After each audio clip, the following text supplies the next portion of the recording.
What's up, everybody? This is Age, and we're back with another Guild Wars 2 video. I think this is the first time I actually done a video like this showing my face without B-roll, so I'm going to try looking at the camera a lot. I'm going to try my best to look in the camera a lot.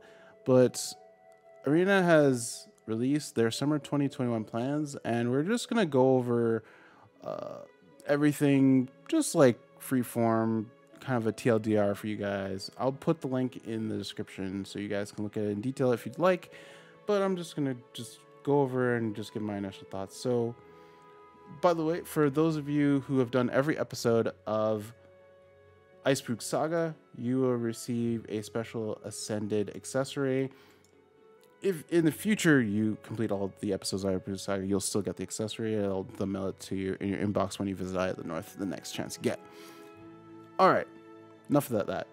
End of Dragons. People have been just clamoring on getting little bites of information about this third expansion for Guild Wars 2. And July 27th is when we're going to get our first look.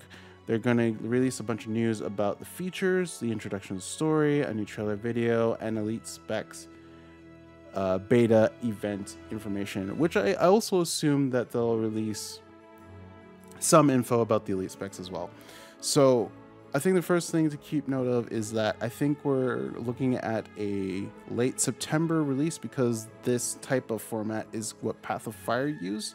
So late July is when they released Path of Fire, that stream that they did. And then there was an event for the Elite Specs, and then I think there were two of them actually, and then they did the expansion on September 22nd, if I'm correct. So we're looking at a late September release. That's probably not news to a lot of you watching this, but you know, just that's probably what we're looking at. Just saying. Features, I'm looking at, in terms of features, I'm looking for something that will be long-term, that's something that'll make me come back to the maps.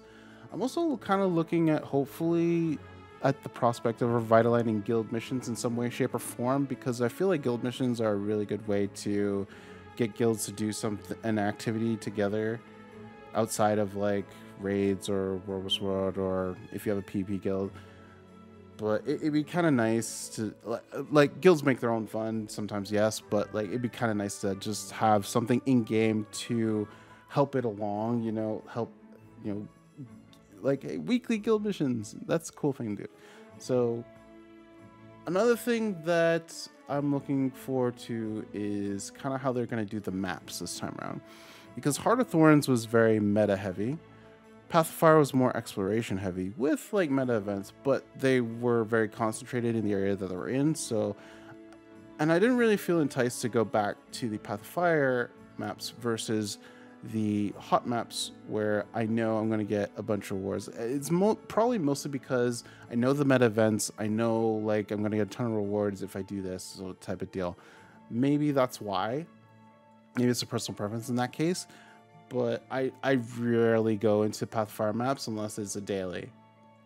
I don't go unless it's a daily, or if it's even yeah. There's just, I don't feel like there's a reason for it. So I'm hoping that they kind of bridge the gap in that sense of having harder form meta rewards for the meta events that they put into End of Dragon metas, but still have an exploration type of variety, because Cantha in and of itself is a very good place to have exploration areas. For those of you who play Guild Wars 1, you understand this. I'm not going to spoil it for you guys if you haven't played it, but I'm very excited to actually see those areas in Guild Wars 2 250 years later. That's all I'm saying from that. Elite Specs, I'm not going to speculate too much. I've said what I've wanted before. I kind of want a duelist 1v1 type of spec for Thief, but I know Thief has high mobility, which might be counterintuitive in terms of being fair. So we will see what ArenaNet has come up with, and we'll gauge the uses and benefits and possible benefits and uses, obviously. But July 27th is when we'll find out. So Cool. Sounds good. May 11th, skill balance update. So they're looked across the entire game and they're doing changes to boons and conditions, retaliation, resistance, and torment in particular. And they're increasing the availability of several underutilized elite specs. So this was kind of interesting just because resistance is kind of the thing that is... It's one of those things that it's like it's good and it's bad at the same time, because like it's good when it's up because like it saves you from getting, you know, CC'd in terms of immobility or cripple, but you don't really feel the benefits when it comes to ticking conditions like bleeds, burns, poison, all that stuff, just because nowadays, if you don't have enough boon duration, it doesn't feel like it lasts long enough at all. But it's like a temporary escape of damage, like a 1 or 2 seconds of a temporary escape. So I'm kind of interested to see what they do. Their retaliation is going to be interesting. I'm not sure what they're going to do there. And torment, I'm not sure what they're going to do there. I don't know if torment's good or bad right now, but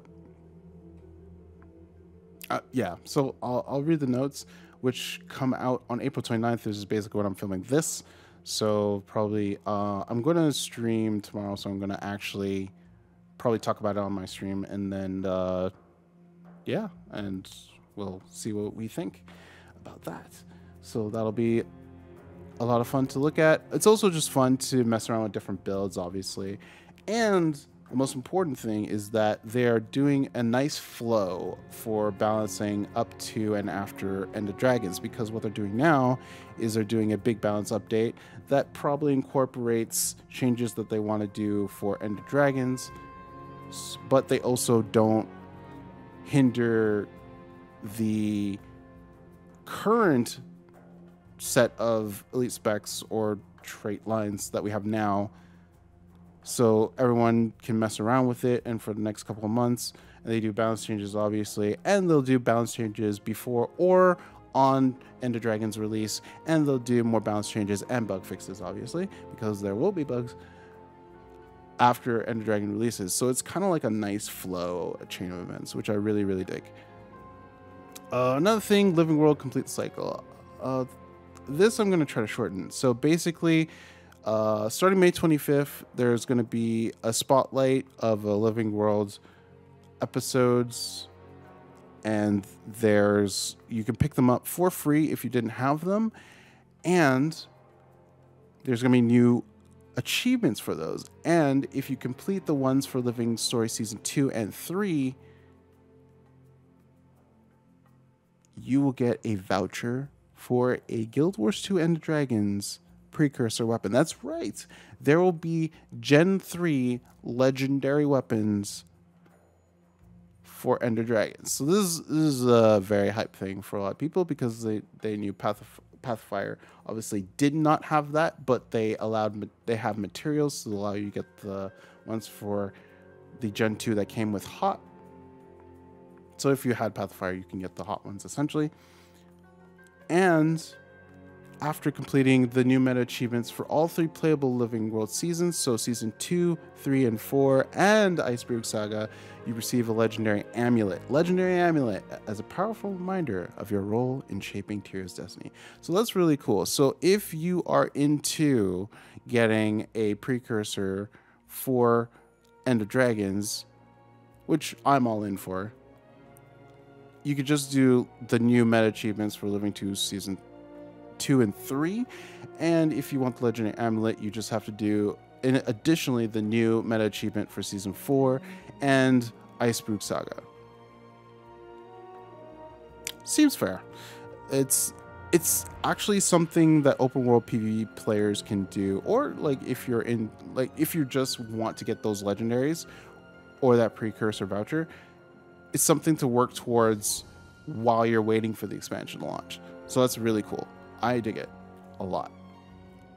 Next up, we got an event called Twisted Marionette. So basically, Living World Season 1, there was a big bad called Scarlet Briar, and she was the one who invaded with. She made alliances with different races in Tyria that came together to invade Lion's Arch and set it on fire and stuff. It was pretty cool. It had to be there. I'm sorry, that's kind of a weird flex. Anyway, before that happened, she was actually testing what was called a twisted marionette, which is this giant robot lady in Lorner's Pass, and there were 3 lanes that people had to go into in order to do different things in order to bring this boss down. So you can think of it like a meta event in that sense. So they're bringing it back for a limited period of time, July 13th. So seems good. Something else to do. Also on July 13th, Legendary Armory. So this is something a lot of people have been waiting for ever since they introduced legendaries with raids. So this allows you to put a legendary into the armory and it'll be accessible to any character that you have in your account that is level 80. So that is very cool. And I will be very much utilizing that feature, not necessarily for my thief, but for other classes that I play. So for example, in Fractals, I play Necromancer mostly. So if I need a legendary that I don't necessarily have on that character, but I have on another character, I can just put it in the armory and then I can access it from there. It's pretty cool. I love that. You have other events going on in the summer. So May 14th, you have a World vs. World week-long bonus, basically just more XP for World Track and bonus Magic Find and World Experience. May 25th, they have a PvP League season 27 starting and a week-long bonus. So again, more bonuses to World Track, rank gain, and the pips anyway, and Magic bonus Find. June 1st, they have Fractal Rush. So similarly to other Rush events that they've had in the past, there's a gauge that if people do X amount of fractals, they contribute and you gain extra rewards. Pretty self-explanatory. June 18th, we have World vs. World No Downstate event. Basically, if you go down, you're dead. There is no downstate. It's happening. This event has been in the past, so it's bringing back again. This will be really good for me in particular, just because I play a kind of Zerg diving thief now, and so I'm literally gonna dive people who are low or out of the Zerg. So they're gonna just die.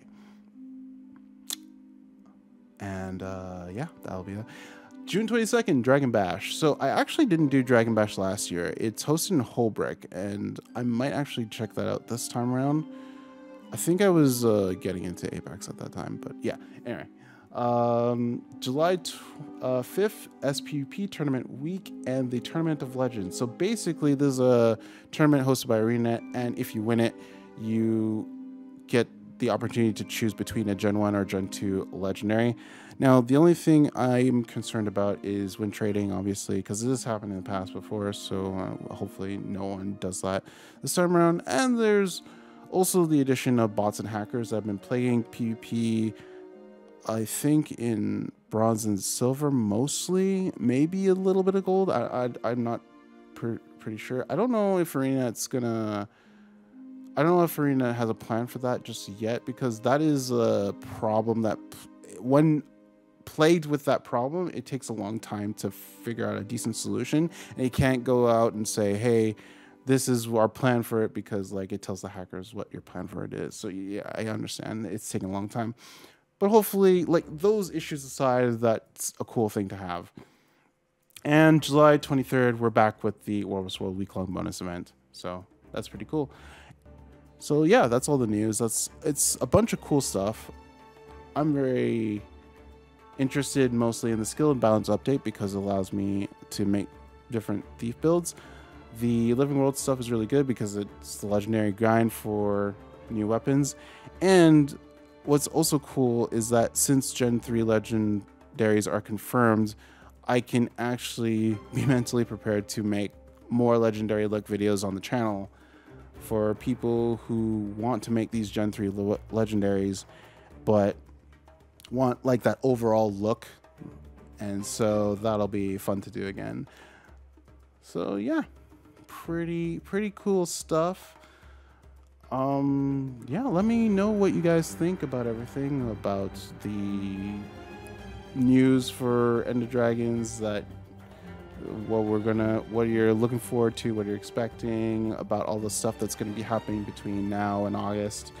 Let me know what you guys think, and feel free to like this video, enjoy the video. Feel free to subscribe if you're not subscribed and you want to see more from me.